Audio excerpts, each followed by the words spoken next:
കുറേ നാളുകൾക്ക് ശേഷം കൂട്ടുകാരോടൊപ്പം ഒരു ട്രിപ്പ് പോകാൻ വേണ്ടി ഇറങ്ങി തിരിച്ചതാണ്. ദീർഘനേരത്തെ കാത്തിരിപ്പിനൊടുവിൽ പോകാനുള്ള വാഹനവുമായി കൂട്ടുകാരെത്തി.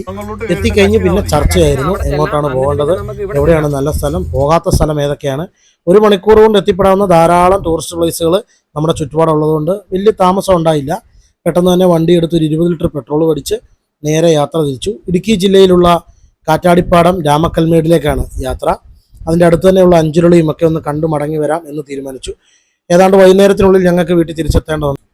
അങ്ങനെ മുണ്ടക്കയൊക്കെ കഴിഞ്ഞ് നമ്മൾ നേരെ ഹൈ റേഞ്ച് കയറാൻ തുടങ്ങി. കയറിയപ്പോൾ തന്നെ നല്ല ആകാശം മുട്ടി നിൽക്കുന്ന മലനിരകളൊക്കെ കാണാൻ പറ്റും. നല്ല ഭംഗിയാണ്. ചെറിയ രീതിയിലുള്ള തണുപ്പുണ്ട്. ഇപ്പോൾ അങ്ങനെ പോയിക്കൊണ്ടിരുന്നപ്പോൾ ഫ്രണ്ടിലൊരു ബ്ലോക്ക് ഉണ്ടായി. അത് സർവ്വസാധാരണമാണ്. KK റോഡ് വഴി യാത്ര ചെയ്യുന്നവർക്കൊക്കെ അറിയാം. ഇത്തരത്തിലുള്ള ബ്ലോക്കുകൾ അവിടെ പതിവാണ്. ഒരു ഫാമിലി യാത്ര ചെയ്ത വണ്ടിയാണ്, അതുകൊണ്ടൊരു കഷ്ടം തോന്നി. എന്തായാലും ആ ബ്ലോക്കിൽ കുറച്ച് നേരം കിടന്നതിന് ശേഷം ഞങ്ങളും പതുക്കെ ഉരുണ്ട് നീങ്ങി തുടങ്ങി.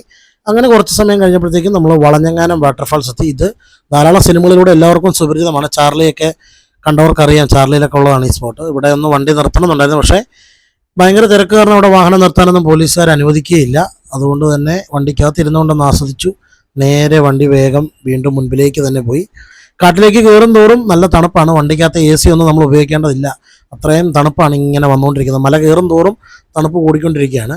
അങ്ങനെ കാട്ടിൽ കൂടെയുള്ള കുറച്ച് നേരത്തെ യാത്രയും കുറച്ച് ഹെയർപിൻ വളവുകളൊക്കെ കയറി ചെല്ലുന്നത് ഒരു പ്രധാനപ്പെട്ട ടൗണിലേക്കാണ്. കുട്ടിക്കാനം. എല്ലാവർക്കും ഒരേ കുട്ടിക്കാനം ടൗൺ, കാരണം ഒരുപാട് സിനിമകളിലൂടെയൊക്കെ ഒരുപാട് സെലിബ്രിറ്റീസൊക്കെ എപ്പോഴും വരുന്ന ഒരു പ്ലേസാണ്. കാരണം ഇവിടെ എപ്പോഴും നല്ല തണുപ്പുള്ള ഒരു കാലാവസ്ഥയാണ്. അവിടുന്ന് ലെഫ്റ്റ് എടുത്താണ് നേരെ നമുക്ക് പോകേണ്ടത്. ലെഫ്റ്റ് കട്ടപ്പന റൂട്ടാണ്. കട്ടപ്പനയിലേക്കാണ് നമുക്ക് പോകേണ്ടത്.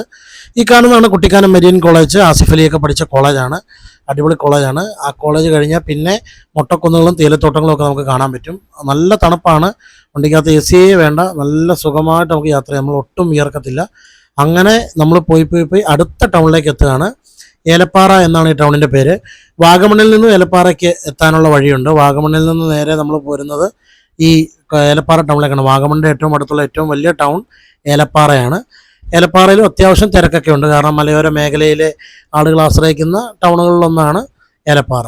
അങ്ങനെ ഏകദേശം 12 മണിയോടെ അടുത്തപ്പോൾ നമ്മളൊരു ചായ കുടിക്കാൻ വേണ്ടി ആലടി എന്ന് പറയുന്ന സ്ഥലത്ത് വാഹനം സൈഡിൽ ഒതുക്കി. കുറച്ച് അമ്മമാർ നടത്തുന്ന ഒരു ചെറിയ ചായക്കടയാണ്. നല്ല ആംബിയൻസ് ആണ്, കാരണം ഇതിൻ്റെ പുറകിലൂടെ ഒഴുകുന്നത് പെരിയാറാണ്. ഈ പെരിയാറിൻ്റെ തീരത്തിരുന്ന് ഒരു ചായ കുടിക്കുക എന്ന് പറയുന്നത് ഒരു വല്ലാത്ത ഫീൽ തന്നെയാണ്. ചെറിയ ചാറ്റൽ മഴയും നല്ല തണുപ്പും ഉണ്ടായിരുന്നു. അങ്ങനെ അവിടെ ഇരുന്ന് ഓരോ ചായയും ചെറുകടികളും ഒക്കെ കഴിച്ച് ഞങ്ങളിങ്ങനെ യാത്ര ചെയ്തുകൊണ്ടിരിക്കുകയാണ്. അങ്ങനെ അവിടുത്തെ ഒരു ചായയൊക്കെ കുടിച്ച് അടിപൊളിയായിട്ട് അവിടുന്ന് വീണ്ടും യാത്ര തിരിച്ചു. നമ്മൾ നേരെ ആദ്യത്തെ ലൊക്കേഷൻ പിടിക്കുന്നത് കാറ്റാടിപ്പാടത്തേക്കാണ്. ഇതൊരു അടിപൊളി വ്യൂ ആയിട്ട് എനിക്ക് തോന്നി, കാരണം ആ മരങ്ങളും അതിൻ്റെ ബാക്ക്ഗ്രൗണ്ടിൽ ആ മലയൊക്കെ നിൽക്കുന്നത് എന്തൊരു ഭംഗിയാണല്ലേ. ഇടുക്കി വേറെ ലെവലായിട്ട് എനിക്ക് തോന്നി. എന്തായാലും ഇടുക്കിയിലെ കാഴ്ചകൾ ഇങ്ങനെ കണ്ട് മതിമറന്ന് നമ്മൾ ആദ്യം എത്തുന്നത് കാറ്റാടിപ്പാടത്തേക്കാണ്.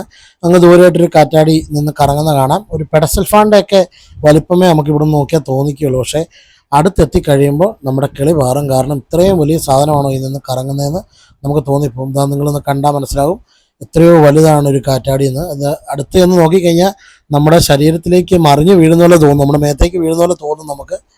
എന്തായാലും അവിടെ ഒട്ടുക്കത്തെ കാറ്റാണ്, ഒന്നും പറയാൻ വയ്യ. കാരണം പുല്ലൊക്കെ നല്ല കാറ്റടിച്ചിട്ട് നിന്ന് പറക്കുകയാണ്. നമ്മുടെ ശരീരത്തിൽ നിന്ന് ഒരു തുള്ളി വിയർപ്പുണ്ടാകത്തില്ല. കാരണം മലയാണെങ്കിൽ തന്നെയും വെയിലുണ്ടെങ്കിലും ആ വെയിലടിച്ചാലും നമുക്ക് ചൂട് അനുഭവപ്പെടത്തില്ല, നമ്മൾ വിയർക്കത്തില്ല. അത്രയും നല്ല കാലാവസ്ഥയാണ്. കാരണം നമ്മൾ അത്രയ്ക്കും മേഘത്തോടടുത്ത് നിൽക്കുന്നത് നമുക്ക് തോന്നും. കണ്ടില്ലേ, പുല്ലൊക്കെ ഇങ്ങനെ പാറി പറക്കുകയാണ്. അത്രയ്ക്ക് നല്ല കാറ്റാണ്. അതിൻ്റെ മേളിൽ നിന്ന് നോക്കുമ്പോൾ കാണുന്നൊരു വ്യൂ ഒരു രക്ഷയില്ല. നല്ല തിരക്കുണ്ടായിരുന്നു. നമ്മൾ എത്തുമ്പോൾ അവിടെ 2 ടൂറിസ്റ്റ് ബസ്സൊക്കെ ഉണ്ടായിരുന്നു. എന്തായാലും ഒരുപാട് നേരം നമ്മളവിടെ നിന്നില്ല, കാരണം ബാക്കിയുള്ള സ്ഥലങ്ങളും കൂടെ കണ്ടെത്തേണ്ടതുണ്ട്. അതുകൊണ്ട് തന്നെ അടുത്ത സ്ഥലമായ അഞ്ചുരുളി ടണലിലേക്കാണ് പോകുന്നത്. ഇറങ്ങിപ്പോകുന്ന വഴിയൊക്കെ കുറച്ച് ദുഷ്കരമാണ്. അങ്ങനെ ഇറങ്ങി നമ്മൾ ടണലിൻ്റെ അടുത്തേക്ക് ചെന്നപ്പോഴാണ് ആ അസഹനീയമായ കാഴ്ച കണ്ടത്. കേരള സംസ്ഥാന വൈദ്യുതി ബോർഡ് മുന്നറിയിപ്പ് ബോർഡ് വെച്ച് അവിടെ ഗേറ്റ് പൂട്ടിയിരിക്കുകയാണ്. പണ്ട് ഈ ടണലിൻ്റെ ഈ വെള്ളം വരുന്ന ഭാഗം നമുക്ക് മുറിച്ച് കിടക്കായിരുന്നു, കാരണം വെള്ളമില്ലാത്ത സമയത്ത് നമുക്ക് മുറിച്ച് അപ്പുറേ കടന്ന് ഈ തീരത്ത് ഇറങ്ങി നിൽക്കാനൊക്കെ പറ്റുമായിരുന്നു. പക്ഷേ ഇപ്പോൾ അതിനൊന്നും പറ്റില്ല, കാരണം പ്രതീക്ഷിക്കാതെയുള്ള മലവെള്ളപ്പാച്ചിൽ കൊണ്ടാണ് അങ്ങനെ അടച്ചു വെച്ചിരിക്കുന്നത്. അതൊരു സുരക്ഷയെ മുൻനിർത്തിക്കൊണ്ടാണ്. എന്തായാലും നല്ല കാര്യമാണത്. അങ്ങനെ അവിടെ വന്നപ്പോൾ നമ്മളൊരു തുരുത്ത് കണ്ടു, അഞ്ചുരുളി തുരുത്ത്. അപ്പോൾ ആ തുരുത്തിലേക്ക് എങ്ങനെ എത്താമെന്ന് നോക്കി അങ്ങനെ ആ തുരുത്തിലേക്ക് യാത്ര ചെയ്തപ്പോൾ തുരുത്തിൻ്റെ എൻട്രി എത്തിയിരിക്കുകയാണ്. ഇവിടുന്ന് നമ്മളൊരു എൻട്രി ഫീ ഉണ്ട്. വണ്ടി പുറത്തിട്ടാലും അകത്തിട്ടാലും ഒക്കെ പാർക്കിംഗ് ഫീയും കൊടുക്കണം. എന്താ അല്ലേ. അങ്ങനെ അതും കഴിഞ്ഞ് നമ്മൾ നേരെ അകത്തേക്ക് പ്രവേശിക്കുകയാണ്. ഇതാണ് അതിൻ്റെ ബില്ല്. ഈ ബില്ല് കൈ സൂക്ഷിക്കണം. ഇതൊരു പഴയ ഒരലാണ് കേട്ടോ. ഇപ്പോഴത്തെ പിള്ളേരൊന്നും കണ്ടിട്ടുണ്ടാകത്തില്ല. അങ്ങനെ ഈ ദുർഘടം പിടിച്ച വഴിയിലൂടെ വേണം നമ്മൾ തുരുത്തിലേക്ക് എത്താൻ എന്നുള്ളതാണ് ഏറ്റവും വലിയ ടാസ്ക്. കാരണം ഒന്ന് തെന്നിയാൽ പിന്നെ ആ വെള്ളത്തിൽ നോക്കിയാൽ മതി, അത്രയും താഴ്ചയിലേക്ക് നമ്മൾ ഉരുണ്ടുപോകും. പിടിച്ചിറങ്ങാനുള്ള കൈവരിയൊക്കെ അവർ തന്നെ സ്ഥാപിച്ചിട്ടുണ്ട്. അങ്ങനെ ഏകദേശം 1 കിലോമീറ്ററോളം നമ്മൾ നടക്കണം. നടന്നു കഴിയുമ്പോൾ വെള്ളം കാണാൻ പറ്റും. ഇതൊരു അത്ഭുതമായിട്ട് എനിക്ക് തോന്നി. കാരണം വെള്ളം അലയടിച്ചിട്ട് മരത്തിന് ചുവട്ടിലെ മണ്ണ് ഫുൾ ഇളകിപ്പോയി. പക്ഷേ എങ്കിലും ഒരു വേരിൽ പിടിച്ച മരം നിൽക്കുന്നുണ്ട്. അതുകൊണ്ട് ഇങ്ങനെ വെള്ളം അടിച്ചടിച്ചാണ് മണ്ണ് ഇളകിപ്പോകുന്നത്. അതുകൊണ്ട് അങ്ങ് ദൂരെയായിട്ട് നമുക്ക് അഞ്ചുരുളി ടണൽ കാണാം. അവിടെ നിന്ന് നോക്കിയപ്പോഴാണ് നമ്മൾ ഈ തുരുത്ത് കണ്ടത്, ഇവിടെ ആൾക്കാർ നിൽക്കുന്നതും കണ്ടത്. അവിടെ എത്തിയപ്പോൾ ഒരുപാട് ആൾക്കാരുണ്ടായിരുന്നു.